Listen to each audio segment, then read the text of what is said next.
Welcome to those of you watching on YouTube. This is Blowing Smoke with Twisted Rico. I'm your host, Steve Riccardo. If you want to hear this entire show with intros, outros, and music, please go to Apple, Spotify, iHeartRadio, Amazon Music, etc. Please welcome to the show, Roger Miller. To do like this or something, right?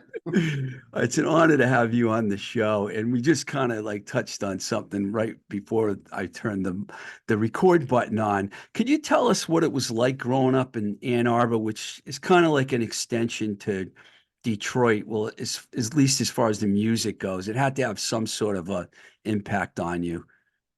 Well, quite yes. I mean, to put it all in context, I was in sixth grade when the Beatles played Ed Sullivan Show. So before sixth grade, I was just a kid that did stuff, ran around, climbed trees, rode my bike.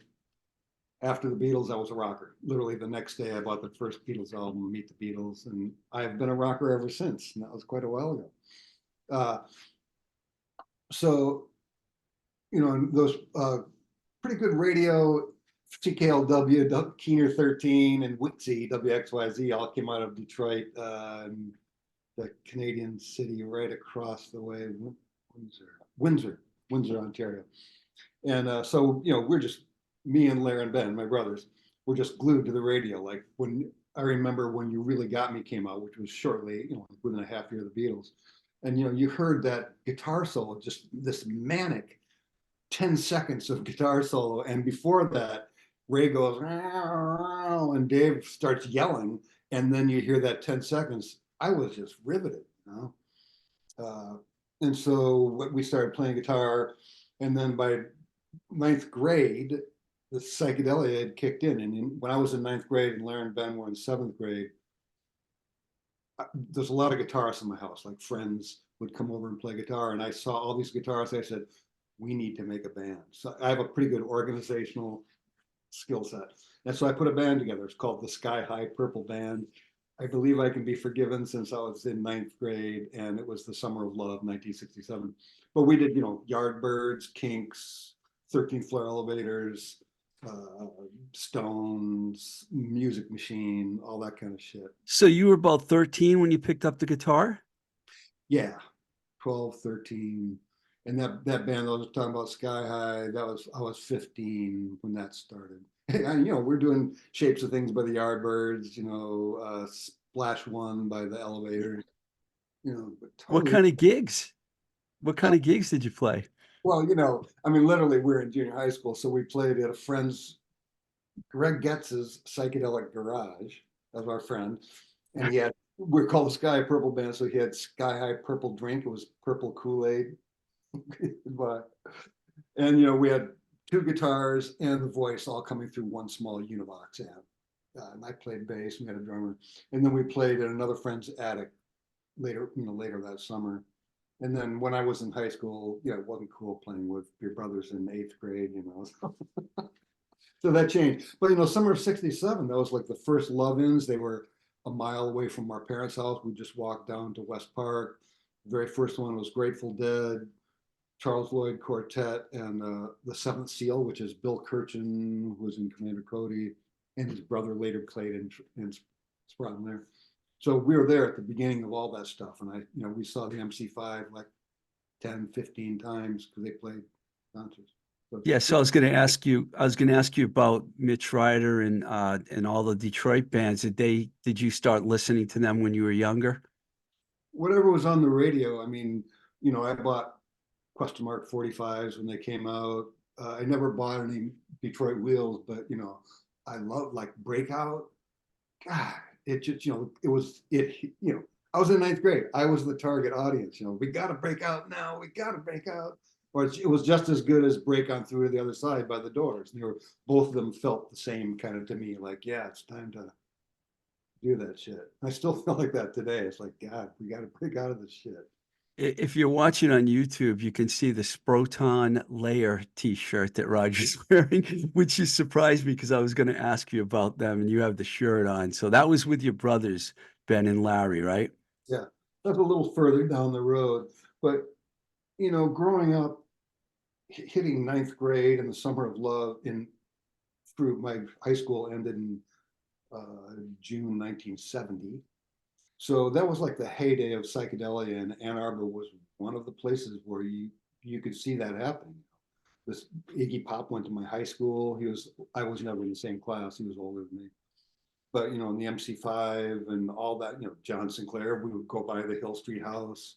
I later had a girlfriend in 71, 72, and we'd go to meetings at I think they were called the Rainbow People by then, which was too bad. White Panthers was little What a gunny. place to grow up. Wow, I've been to Detroit many times and I love that area.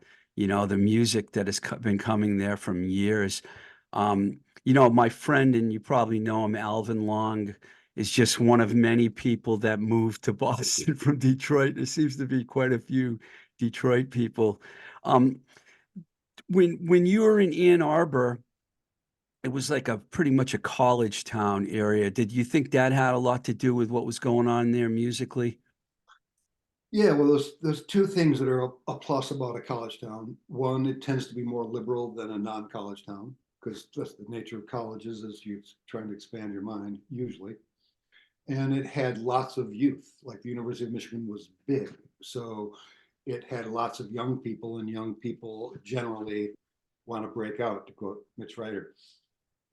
So it was the perfect storm. Like, and I just rode through it, taking psychedelics, smoking pot, and the whole psychedelic revolution. And in those days, anything could happen.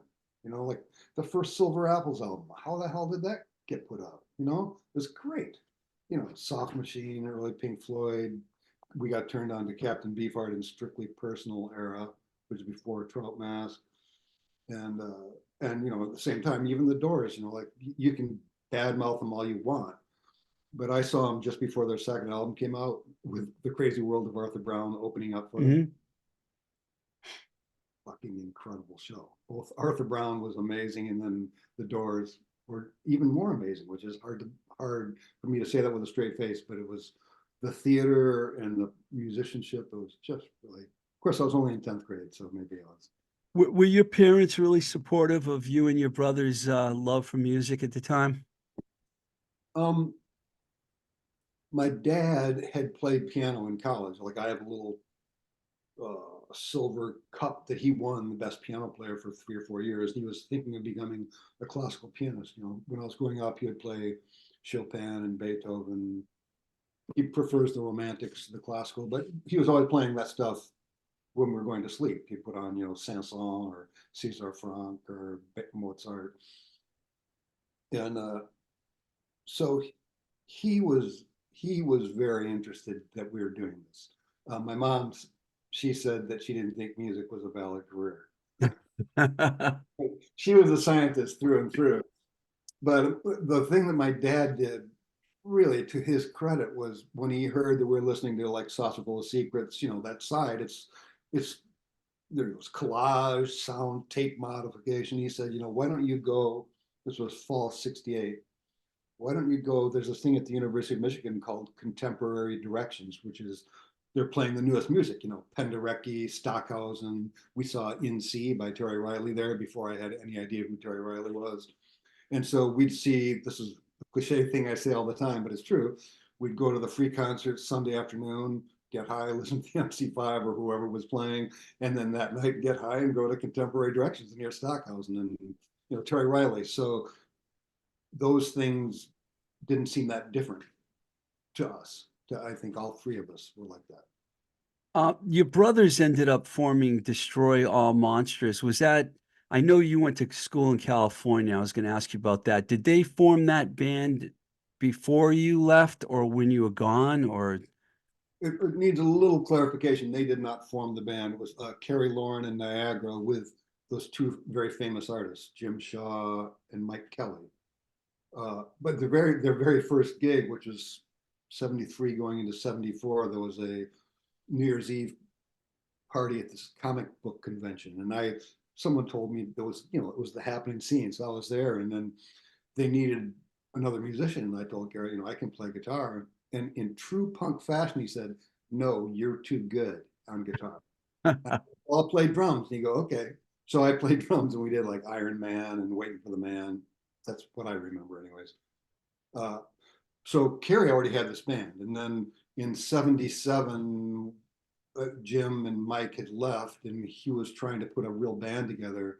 And my brothers, it was Larry, my brother Lawrence's band, M Pool, which was a very free-form noise band with a keyboardist, Andre Sinkin, and Larry played guitar, just lots of effects, and just literally a noise band before the term noise band existed. Kerry wanted, a friend of mine, Paul Kasdan, brought Kerry over and he said, yeah, why don't you guys join the band? And they needed a drummer, somebody to hold it down. So I and my brother Ben alternated playing drums. We played one show and then they got a real drummer. So I switched to playing bass. And Larry and Ben joined the band and the electronics kind of went out the window and it became a rock band. And then once they got a real bass player, I did lights until I moved to Boston because it wasn't really the band for me. You know, like I couldn't imagine Niagara singing In the Sun by Sprott and Lair. If you can't Right. sung by Sprott and Lair, what are you talking to me for? You went to California before Boston, right? Didn't you go to school in California? So before that, yes, in 76, I went to Cal Arts. And I dropped out really quickly because I didn't like, what's the point of academia? You know, am I gonna become part of an institution? And I preferred something more street level. And it was a confusing time. I didn't know what I was doing, but it was helpful to me. I learned how to compose better there. I developed some of my surrealist ideas. Then when I came back to Boston, that in 77 punk broke and I had a band called Red Ants that went through a bunch of mutations and never accomplished anything whatsoever. I developed tinnitus during that time. So you went from Michigan to California to Boston in Uh, that order? I went back. California was only like spring and early summer of 76. And then I moved back to Boston. And then it was kind of confused. And then 77 punk hit.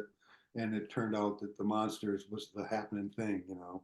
And I supported it whenever I could because it was the happening thing. It was like exciting. The times were just so exciting.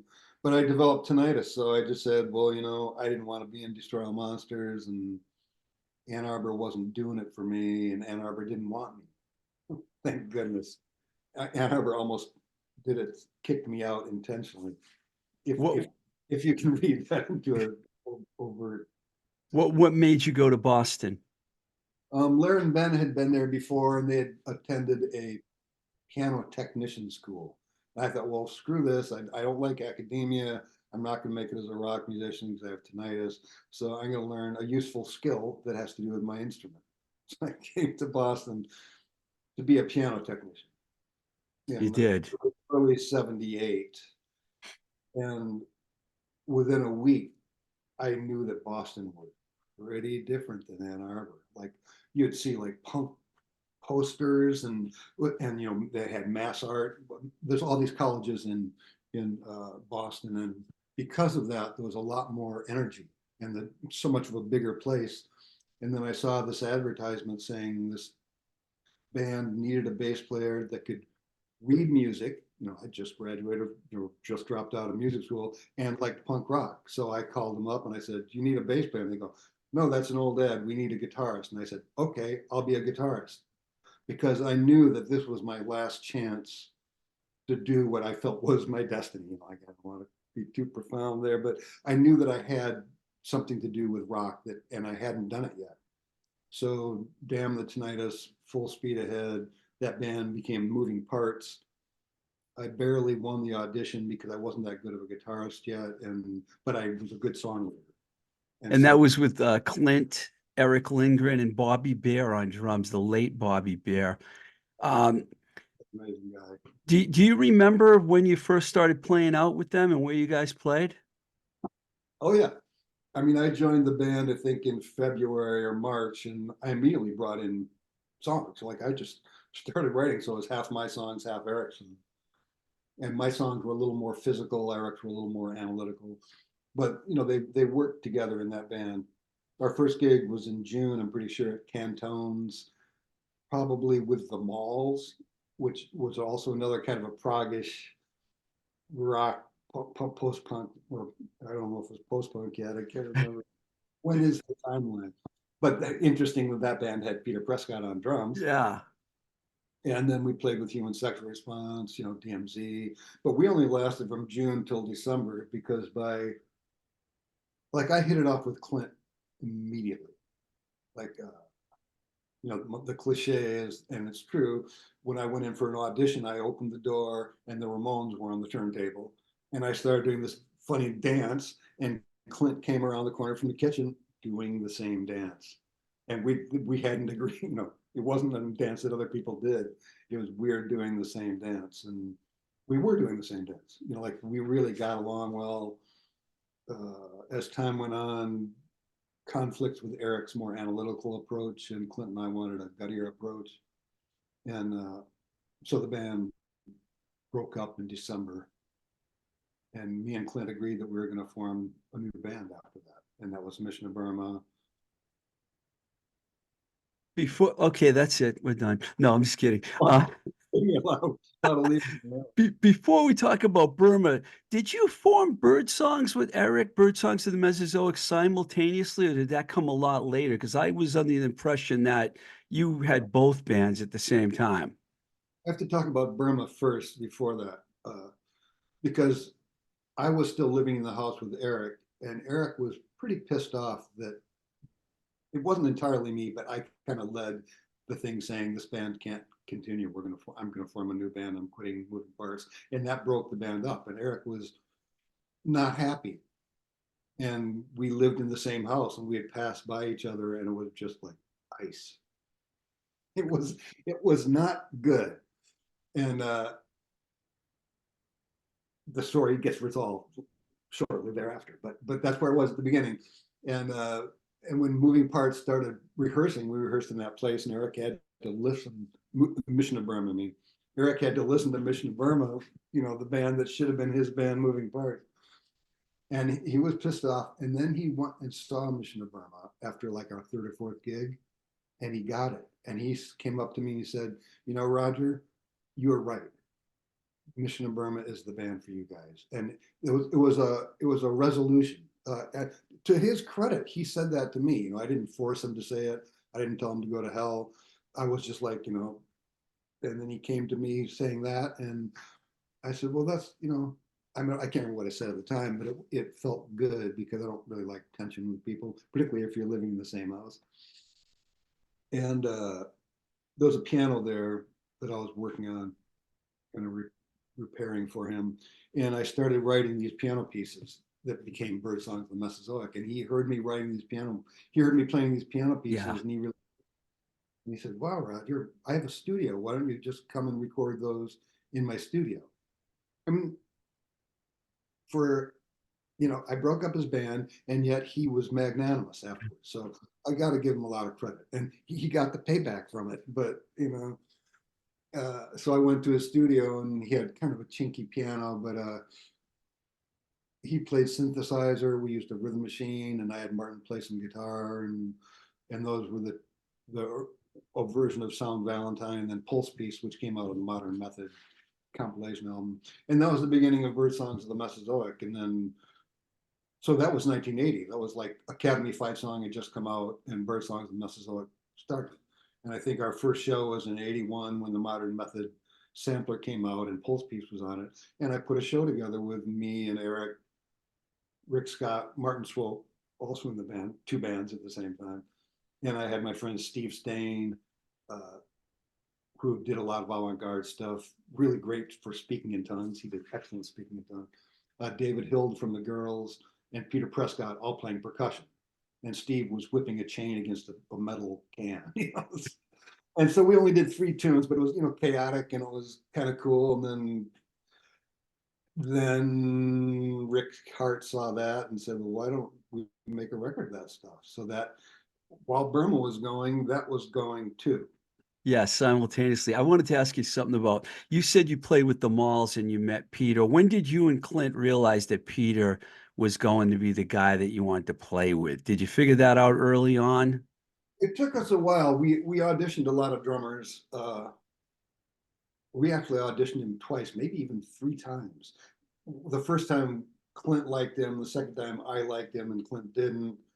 And then the third time we both go, fuck man, let's go. let's do it. We auditioned just amazingly bad drummers. And some that were good, but they weren't appropriate. I remember this one guy from Berkeley. He was like a classic, the negative archetype of a Berkeley guy. And we're doing the song Max Ernst, which has, pretty rock solid for it. And then it has these accents. Bam, bam, bam, bam, bam, chun, chun, chun. They're all offbeats. And this fucking drummer, during the entire verses, he was just showing off, like doing all these fills, but he couldn't get those accents. He would come to him and he would throw his sticks down and go, what the fuck? I can't do it. What's wrong? And then he'd try again. And then it was like, out of my basement, motherfucker. Who the fuck do you think you are? Anyway. And so then you said that, so you guys said Peter's the guy. And Peter, actually, his girlfriend at the time, Diane, who I'm still friendly with, she said that he went home and practiced that riff really hard to get those accents, and he came in and he knew it. And it's like, great. That's all we ask is that you learn these riffs, and then once he learned the riffs, he brought in a lot of his own ideas. Like his drumming style is really pretty unique, like shit like Fun World, which you could go, you could be playing a rock beat, but he just followed the guitar part on the tom toms in the same way, similar way that my brother Lawrence would play in Sprott and Laird. He would follow the riffs in a non-traditional way, and that's what made Peter's drumming so cool. Do you remember some of the earliest Mission of Burma shows and what they were like? And did you already know Rick Hart at that time, or did he come and see you guys at a show? He the moving parts were already on his radar. He really liked, we would close with Max Ernst because that was our strongest song. It was like rock and da, and then we didn't have the tape loops yet, but it was, you get end in chaos and you leave the stage holding your guitar up or whatever it is, whatever rituals people bonded with. And Rickard was very interested, and he knew that we were forming a new band, so he actually came and saw a rehearsal of us in the basement in Waldo Terrace in Brighton Center. Came to a rehearsal and evinced interest in the band, particularly the song Max Ernst, which later became the B-side in Academy. First single. Was the actual A side. Max Ernst was now a level B rather than a level A, which means that the band was really much better, because what before was level A is now level B, which means that we're going to go much farther than we would have before. So do you remember like some of the early gigs and then what led up to you guys recording Academy Fight Song and Max Ernst? I mean, I remember our first show was on April Fool's Day. Lou Miami was a really interesting character on the scene. He called them Lou Miami Transfusions, and it was all new bands. Like that night, there were 7 new bands. Like every month, there'd be 7 new bands. This was '79. The energy was really high. And we're still doing a lot of moving part songs. But I remember my friend Eric Van, who's kind of a legend also in his own way, said that the minute I came on stage and just fiddled around with the guitar, did a little bit of feedback, you could tell it was a completely different category of everybody else that had come before. It was like, this was the next level up. And we weren't always that great pretty early on. We hadn't quite figured out how to be who we were. And I didn't really get, even on Signals, Calls, and Marches, I don't think I was that good of a guitar player. I was unusual. But what I thought I was doing at the time, I wasn't. I was projecting into the future. By the time we got to verses, I had my style, which nobody else had. So, that made me valuable. And Rick was watching everything closely at that time. Yeah, he would come to a lot of the shows, and he kind of worked with us. Like right away, he glommed onto us, and we're like, why is this guy doing this? And he's a bona fide eccentric. Like some people try to be eccentric. Rick's the real thing, and he's and I love Rick. I'm still really good friends with him. yeah, and he believed in all that stuff. It was really great. Our early shows were pretty uneven. In fact, a lot of our shows were uneven, according to people in history. Uh, and when we'd play outside of Boston, we were the hot new band when Academy Fight Song came out, and so they'd have us in the suburbs of Boston, and there'd be like literally like 5 people, nobody there. Like one club, it was their first night, and after they had us at the opening night, they closed because nobody came.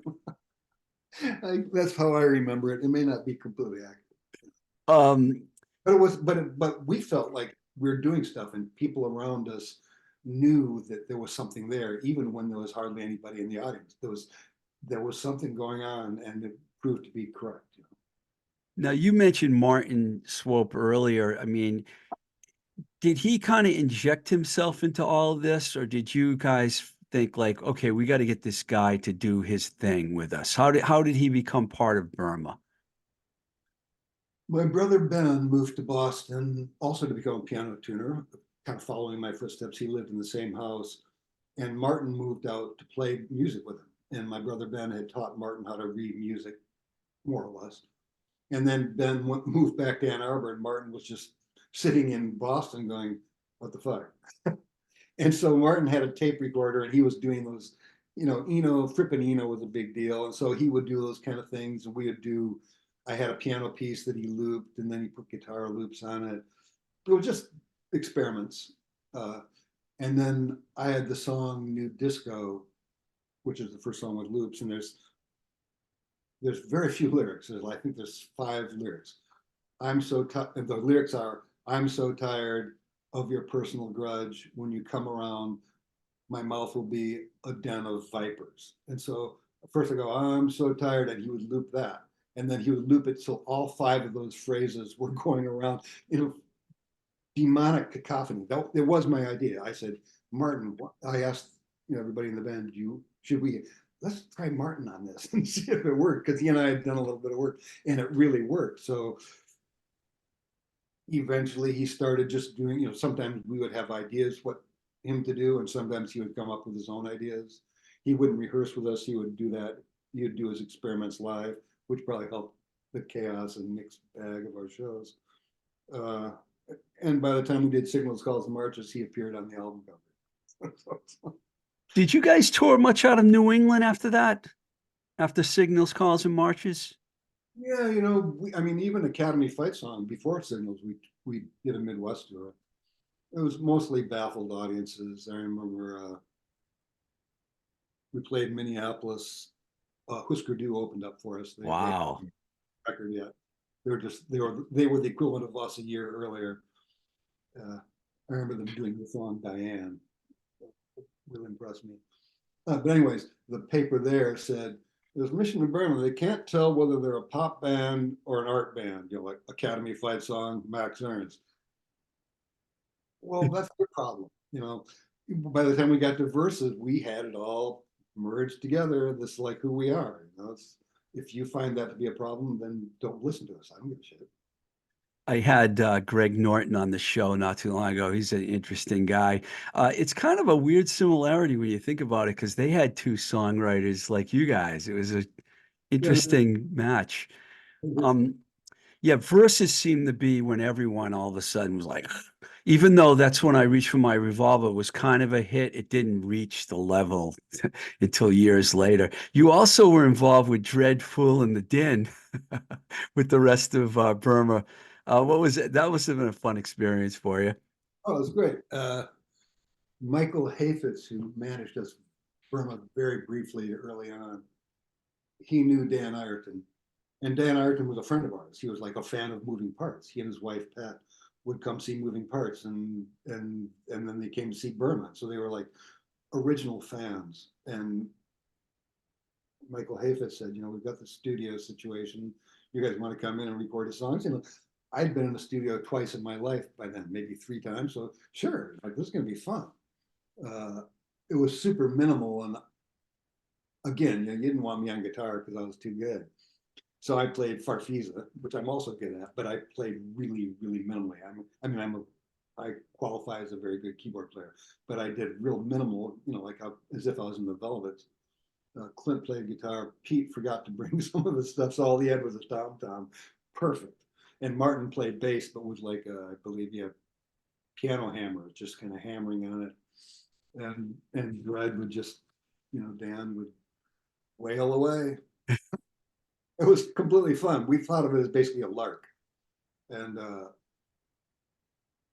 I think Dreadful and the Dead opened up for Burma at the Channel once. And we opened up with We Will Fall by the Stooges. Da, da, da, da. And so the drone was starting.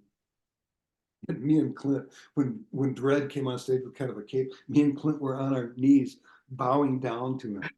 And it was mystical fun. It was like Tyrannosaurus Rex or something.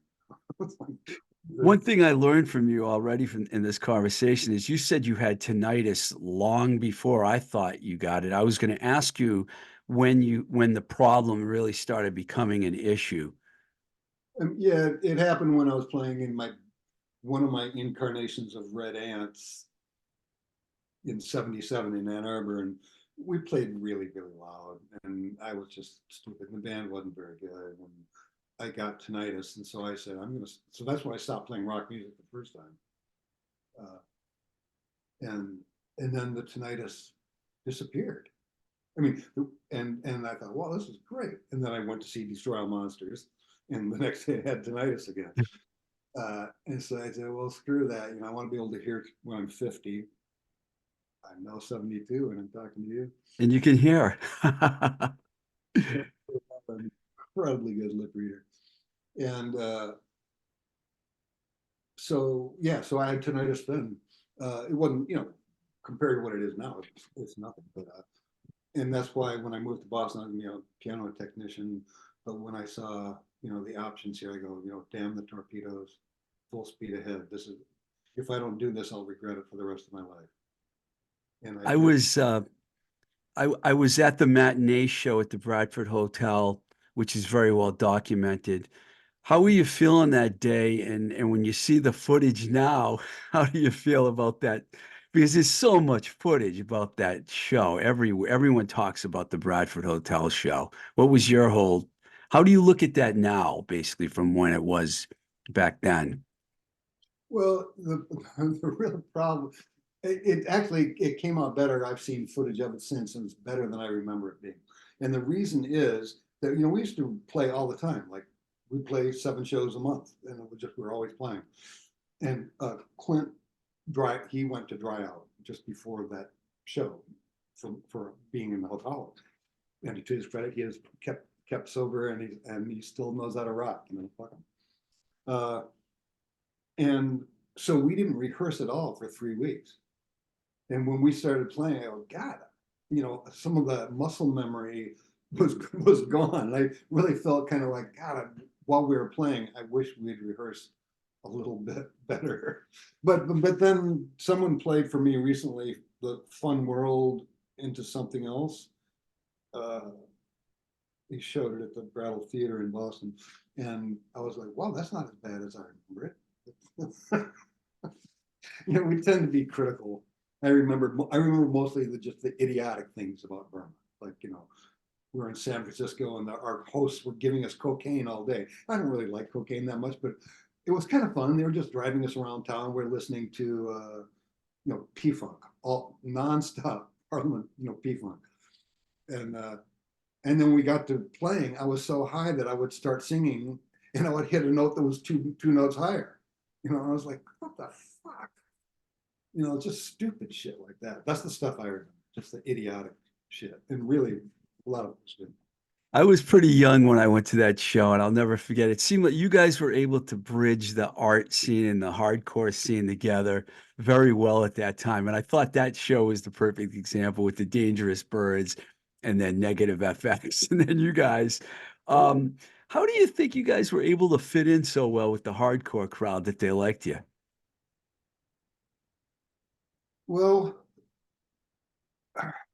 I I don't know. I mean, we really had a kind of a punk rock energy, no matter how arty we were, with funny time signatures. I mean, even Clint wrote in funny time signatures and did weird detuning. So it isn't just me, just saying it. Uh, we managed to make things really physical. And I think that's our virtue, is that merging the intellectual and the physical together was not really done that much. And we do miss the thing that we're missing is, and that's why we didn't get more popular, is the fuzzy, warm, emotional stuff in the middle. I mean, there's a lot of emotions in our stuff, but it's usually like yelling and screaming and occasionally apologizing and then cursing someone. It's not like there's not much warm, fuzzy stuff in our music. You have the intellectual and the physical, and this kind of missing that middle section. But I think that's why the hardcore scene. And we played fast. We played Oh yeah. fast, really. Ace of Hearts released the Horrible Truth About Burma live record in 1985. It's still a really popular record. How did you feel when the band had disbanded and that record came out? Did it make you feel like, wow, we really we should have kept going? I mean, did you have any thoughts about that? Yeah, I didn't care much about it at the time, to be honest. It didn't I didn't like Heart of Darkness. Uh, it was okay. It didn't do much to me. But I mean, I was glad it got put out. Like, okay, great. And they used that photograph that I took on the cover, which it was just such a trashy photograph. It was with an $8 camera that was all warped around the edges, so it was a perfect.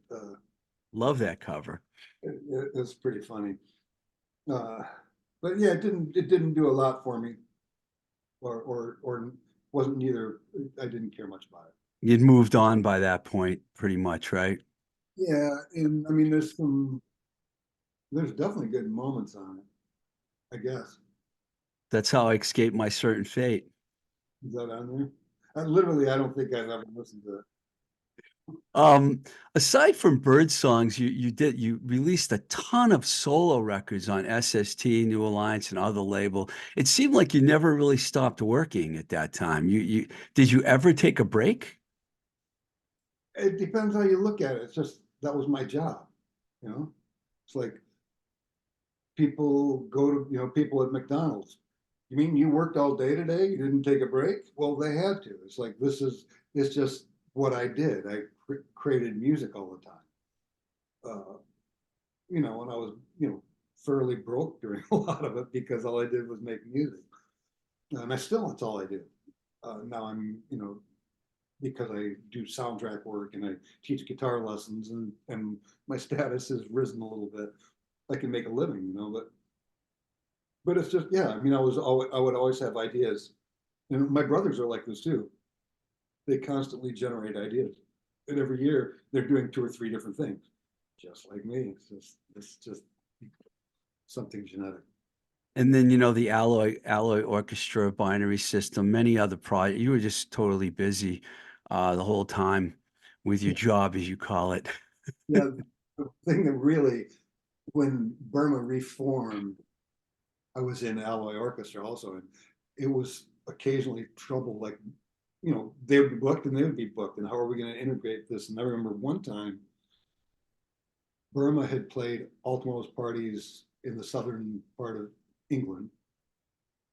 The Burma set was 10 to 11 o'clock, and at 11 o'clock, I gathered all my stuff up, and at midnight, a cab came to pick me up, took me to the bus station. I had a flask of whiskey and orange juice, my preference at the moment. And the bus took me to the train station. The train station was supposed to take me into London, then back to the airport. And I begged the guy, "We're right at the airport. Please let me off." And he was kind of pissed, but he let me off. So then I got an hour of sleep there, flew to Cork, got an hour of sleep in that airport, flew to Boston, got an hour of sleep on the plane, took the train to the upper end of Boston, to the train to Manchester, New Hampshire. There was a car waiting for me, and I made sound check in Manchester, New Hampshire with Alloy Orchestra. Like with 3 hours of sleep, it was like, and less than, and I could do it. I don't know why the fuck I could do it. But yeah, it was kind of insanity, but it was so insane that was kind of fun. It was like I never knew kind of where I was. You know, I was just floating in space, and I was making a living just by being, you know, a spaced out musician. That's dedication too, going on a trip like that. That was the most insane one. And it worked, you know. And there was like 7 steps or 9 steps, and all of them were. I showed up just right on time for sound check. Those guys looked at it. There he is. Before that, in May 2000, you and Clint joined the peer group on stage. And some people say it was planned as the beginning of, let's say, an unofficial reformation of the band. Was that the case, or is it just a fun thing that you guys were doing? Clint played with them for a while. I think it was more like a hint that from our unconscious that we're getting close to doing something, but none of us thought of it that way. But yeah, Clint was playing bass with them, and so and Wire, they were opening for Wire, and I wanted to see Wire, so I said, Pete, do you need an organ player, a cornet player? To go, sure. So I got to see Wire for free. But still play whatever Mini Beast plays, and I'm in the area. I play cornet, but I just show up with my cornet because it's so much fun playing with. So it's a bit of a joke, but yeah. So we opened up for Wire, Pete's band, with me and Clint in it, and then I talked to Wire afterwards. So like that right there, Mission of Burma and Wire is like it's kind of a psychic optimism predicting the future, but there was no consciousness of it. We had no. The band, you guys reformed, you put out some incredible records. I got to see you guys a couple times during that period, and I love all those records. Was Matador like right immediately sitting on the doorstep waiting for you guys at that time? Because they'd done some reissues and stuff already prior, right? I don't think so. That was that label out of Lowell, Mass. Or shit, Ryko Disc. Ryko Disc. Oh yeah, I'm sorry. I'm sorry. That's my fault. Ryko that's right. I don't know why I said Matador. They redid so many other things that I get confused. But Later on, since then, Matador re-released everything. yeah, yeah, I got my little out of order there. So that whole period, like you guys got all of a sudden really, you're probably busier than you ever were from like 2004 to 2012, pretty much, right? Irma wasn't, but I was. Oh, you didn't, I mean, there were several Burma tours though, right? Yeah, but back in like from 79 to 83, we played 7 gigs a month, and sometimes we'd go on 3-week tours. And when Burma Mach 2 reformed, we'd go for months without playing. And then we'd say, oh, we got shows. Then we'd start to rehearse and learn some new material, and we'd be ready to rock. I mean, that was the thing that was said about the Reformation, as it were. It was that, look, we died a really weird death in 83 where there was no reason for it to stop except that I couldn't, I said I wanted to still hear when I was 50. 2002, I could still hear, so let's rock. Like, so let's form the band. And dude, I lost my train of thought there. Sorry. It's all right. Were you surprised how popular the reunion became and how you guys were so well received? Completely caught off guard. I just, when initially the idea was brought up, we literally thought we'd play 1 gig in New York or 1 gig in Boston. And it turned out to be 2 sold out shows at the Irving Plaza in New York, where and 4, I think it was 4, maybe it was only 3 sold out shows in Boston. 2 at the Paradise and 1 at I don't even know what it was called at that point, Avalon maybe, and or maybe 3 shows at Paradise. I can't remember. But yeah, it was like freaky. I just thought there'd be 2 shows and then I'd get back to doing what I normally do. And I was like, and then Shellac brought us, they said, well, after we played those first 5 shows, Boston and New York, Shellac said, well, why don't you come play all tomorrow's parties in Southern England? We go, well, God, we never went to Europe back in the day. And then we all had one new song, and then we had more songs, and then we played like little jaunts in the West Coast, the Midwest, and pretty soon we were a band and we were recording a new album. But it was all very haphazard. those very little planning. It's funny, it seems like doesn't seem as long ago as it was, but Unsound came out in 2012. That's like over 10 years ago. Um, okay, I want to jump ahead here because I know you're really busy and you're working on a lot of things right now. And you've also there's been some things that have come out, like I saw the Unfold recorded 92, 95. Never heard that before. And I saw that on Bandcamp and I listened to it and I was like, wow, this is wild. And I saw Rich Gilbert played on that, which I didn't know that either. Yeah, he was. I mean, I wanted to get. It was called Roger Miller's Exquisite Corpse, and Exquisite Corpse, the surrealist game. Things that don't belong together, you put together. So I had a Renaissance instrument, rock instruments. Ken was playing ethnic percussion, non-Western, and I had a classical violinist, and then Rich Gilbert playing a pedal steel guitar. How much more absurd can you get? And then we put it together, and I mean, it was me putting it together. It was my vision, but everybody was great at it. All the players were good. You're performing at the I think it's a really good festival, the Town and the City Festival. I saw that you're on the bill April 27th. What can we expect? What are you going to be doing for that at that festival? I'm doing most of my touring now is based on my most recent album, 8 Dream Interpretations for Solo Electric Guitar Ensemble on cuneiform, where all the music is structured by dreams, and I'm playing 4 guitars, 3 lap steels on legs that are prepared, and a strat around my neck. And then I have a looper that can have 3 completely different loops at different times, and a lot of foot pedals, a lot of them in stereo. So it's this kind of psychedelic, surrealist, psychedelic sounds, but all organized by dreams. So that if you know anything about dreams, dreams are irrational because they're not conscious thought, but they have a very much a set of order to them. So the pieces, despite how peculiar they are in some ways, they all make sense in an alternate reality.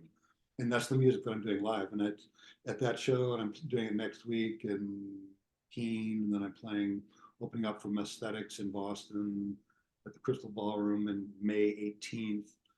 Yeah, I really want to go out and play that. When I've been playing it, the response has been freaky. Like, people say that one of my friends said she started tripping halfway through the set.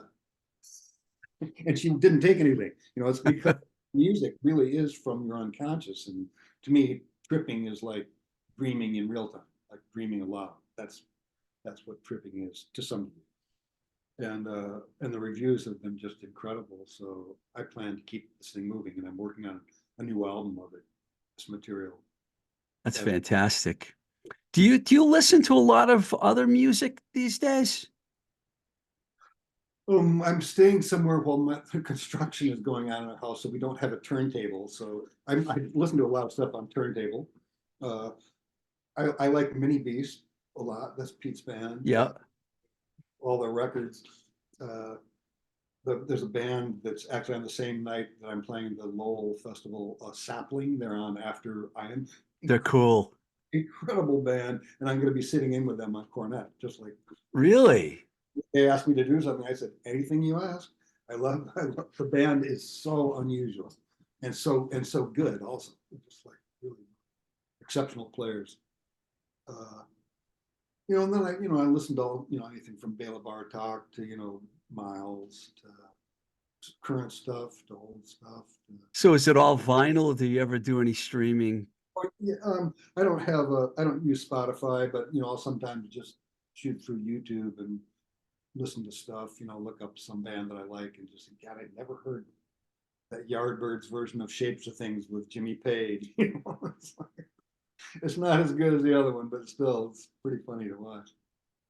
Hey man, thanks a lot for coming on here. I appreciate you talking to me. Well, And I'm gonna probably come to the Town and the City Festival. So you got me really curious now. I can't wait to see that. it's unusual stuff, and it's not only highly unorthodox and different from anything that's come before, but as a lot of the reviews say, it's actually it's not that hard to listen to. Like, it's not like crazy avant-garde music that you don't want to listen to. It's crazy avant-garde music that you do like listening to. So So anyways, Looking forward to it. Thank you a lot. thank you very much. Talk to you later.